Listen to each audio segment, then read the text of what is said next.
So we're in the lab today, sampling one of our newest releases. It's called Columella. It's a collaboration with Evil Twin, Jeppe, who now lives in Brooklyn and is also the owner of Tourist, which is got a Michelin star this year. Yay, cool, Jeppe.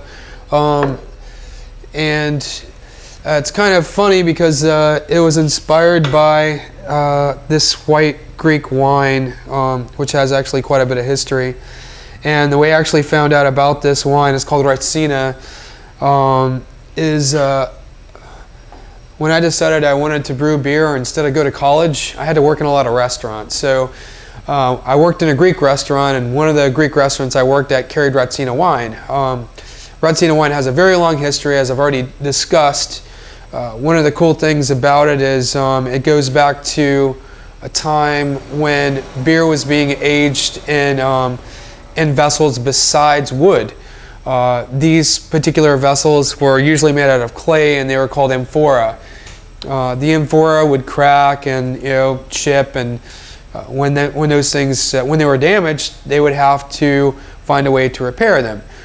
Well, someone came up with a great idea to use pine sap, and there was a local pine tree called the Aleppo pine, and what they would do is they would harvest sap out of the tree, and they would take the pine sap, and they would use the pine sap to mend the amphora, which are the clay vessels that held the wine. They were storage vessels, predating wood.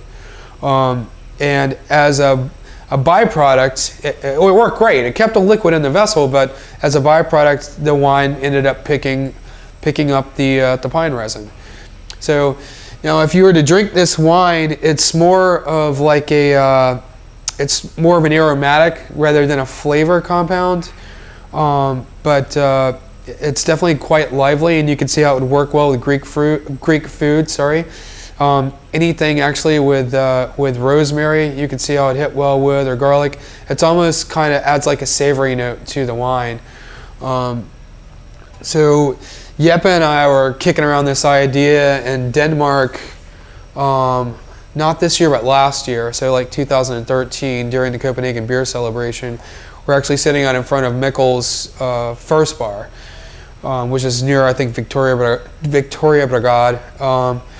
And we wanted to make this barley wine, and we wanted to age it in a wooden vessel, and we just couldn't figure out what we wanted to actually do. And I kind of threw this idea out there, and we were like, that would be different. So we made Columella, which is this barley wine.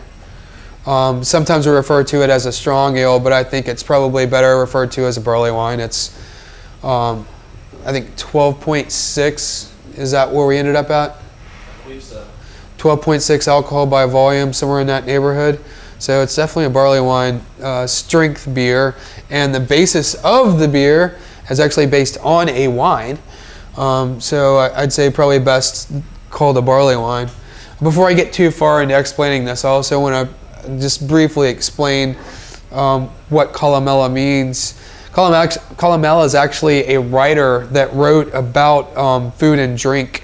So possibly one of the first foodies that actually wrote about it, during the time of the Greeks. So I just thought it was really cool. They actually wrote about retsina. So kind of put his name on the bottle. So the beer is it's infused with white grape must during primary fermentation to give a slight hint of white grape as a nod to traditional retsina wine, and then we also age it on spruce. Nowadays, when the Greeks or the producers of retsina actually make the wine, they don't use. My first initial idea was that they actually were aging the wine in pine and the actual wood, but actually, and I think maybe at one point they might have done that, but I think nowadays they actually just infuse the pine resin or sap into the wine instead of there being any sort of wood aging going on. We kind of try to emulate that by using spruce to age the beer on, and then we've kind of finished it from a beer perspective instead of a wine perspective, and to get the rest of the evergreen and rosemary-like notes, we've instead dropped it really big with Chinook hops, which gives the added evergreen kick that we need. So this is a barley wine, but it's very important that you guys, when you get this beer, drink it as soon as possible. Because one of the reasons I say this, I typically would not say this about a barley wine, but if you want the true intended expression of the beer, you should drink it very soon, because Chinook, the big Chinook dry hop, the emulator of the evergreen characteristic, in order to get my perspective on this particular beer, you have to drink it young.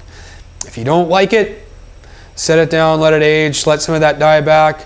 But we made this beer and intended for it to be drank young, just due to the nature of what we're trying to do. All right, guys, cheers. Hope you enjoy the beer.